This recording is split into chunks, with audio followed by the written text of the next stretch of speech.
नमस्कार, आप देख रहे हैं पंजाब केसरी। मैं आपके साथ हूं ज्योति शर्मा।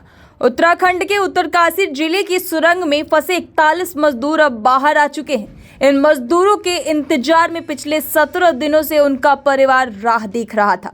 हालांकि बाहर निकलने पर मजदूरों के चेहरे पर खुशी तो देखी गई, मगर इन 41 मजदूरों में से एक मजदूर ऐसा बदनसीब रहा, जब वह बाहर आया तो उसके सिर से पिता का साया उठ चुका था। इस मजदूर का नाम भक्तू मुर्म है, जो झारखंड के पूर्वी सिंहभूम जिले के रहने वाला है। भक्तू जब मंगलवार की रात सिलक्यारा सुरंग में सही सलामत बाहर निकला तो उसे पिता के निधन की जानकारी दी गई। पिता की मौत की खबर सुनते ही भक्तू फूट फूट कर रोने लगा। पिछले 17 दिनों से वह सुरंग के भीतर फंसे रहने के दौरान भी इसी आस में था कि जब वह बाहर निकलेगा तो पिता से उसकी मुलाकात होगी, मगर किस्मत में कुछ और लिखा हुआ था। सुरंग में भक्तू के अलावा पूर्वी सिंहभूम जिले के डुमरिया प्रखंड के भी 6 मजदूर शामिल थे।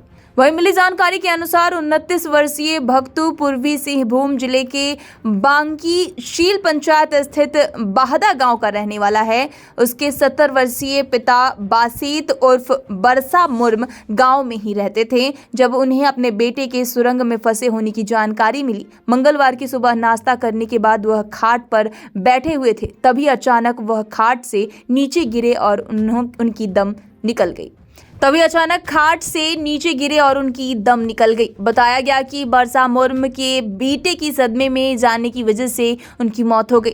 बरसा मुर्म के दामाद का कहना है कि जब से उन्हें बेटे के सुरंग में फंसे होने की जानकारी मिली थी, तभी से वह परेशान थे।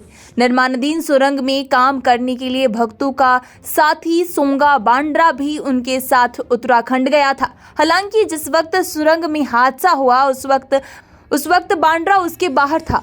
हादसे के तुरंत बाद ही सोंगा ने भक्तू के घर पर फोन कर उसके सुरंग में फंसने की जानकारी दी थी। इसके बाद से ही बारसा बेचैन और परेशान रहने लगे थे। वहीं मजदूरों के परिजनों और ग्रामीणों का कहना है कि हादसा 12 नवंबर को हुआ था, मगर उसके बाद भी इतने दिनों तक उनके दरवाजे पर कोई भी अधिकारी नहीं आया था।